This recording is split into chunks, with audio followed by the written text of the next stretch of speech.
Hello guys, ഞാനിപ്പോൾ നിൽക്കുന്നത് മുനമ്പം ബീച്ചിലാണ്. ഇവിടെ നിന്ന് നോക്കിക്കഴിഞ്ഞാൽ നമുക്കറിയാൻ പറ്റും ഇവിടെ കല്ലും പിന്നെന്താ പറയുക കറുപ്പായൊക്കെ നിർമ്മിച്ചൊരു സ്ഥലം. അപ്പോൾ ഇവിടെ നിന്ന് നോക്കിക്കഴിഞ്ഞാൽ നല്ല നൈസ് പ്ലേസാണ്. ഇതാ ഇവിടെ നിന്ന് ഇങ്ങനെ നോക്കിക്കഴിഞ്ഞാൽ ഇവിടെ സൂര്യോദയമൊക്കെ നമുക്ക് കാണാൻ പറ്റും. ഇവിടെ വൈബ് എന്ന് പറഞ്ഞു കഴിഞ്ഞാൽ ഇതുപോലെ ഒന്നുമല്ല, നല്ല നൈസ് വൈബാണ്.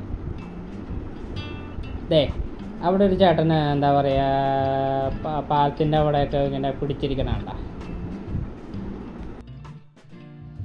കുറച്ച് കഴിയുമ്പോൾ അതേ ആ വലയിലേക്ക് നോക്കിക്കഴിഞ്ഞാൽ നമുക്ക് കാണാൻ പറ്റും അവിടെ ചേട്ടൻ മീനെ പിടിച്ചിരിക്കണത്.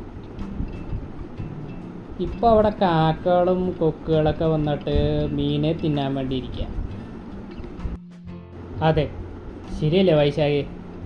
അപ്പോൾ ഇത് കഴിഞ്ഞാൽ പിന്നെ ഞങ്ങൾ ഇപ്പോൾ പോകാൻ പോകുന്നത് ചെറായി ബീച്ചിലേക്കാണ്. അപ്പോൾ ഇവിടെ കഴിഞ്ഞാൽ ഞങ്ങൾ ചെറായി ബീച്ചിലേക്കാണ് ഞങ്ങൾ പോകാൻ പോകുന്നത്. അപ്പോൾ അവിടെ അടിപൊളിയായിട്ട് നല്ല വൈബായിട്ടാണ് ആഘോഷിക്കാൻ പോകുന്നത്. അപ്പോൾ നമുക്ക് ചെറായി ബീച്ചിലേക്ക് പോകാം. ഇത്രയും പറഞ്ഞുകൊണ്ട് ഇവിടുത്തെ ഇത് അവസാനിക്കുകയാണ് ഗൈസ്. അപ്പോൾ നമുക്ക് അടുത്ത ഒരു വ്ളോഗിലേക്ക് കാണുന്നതായിരിക്കും. This is Sarath Balakrishnan. By.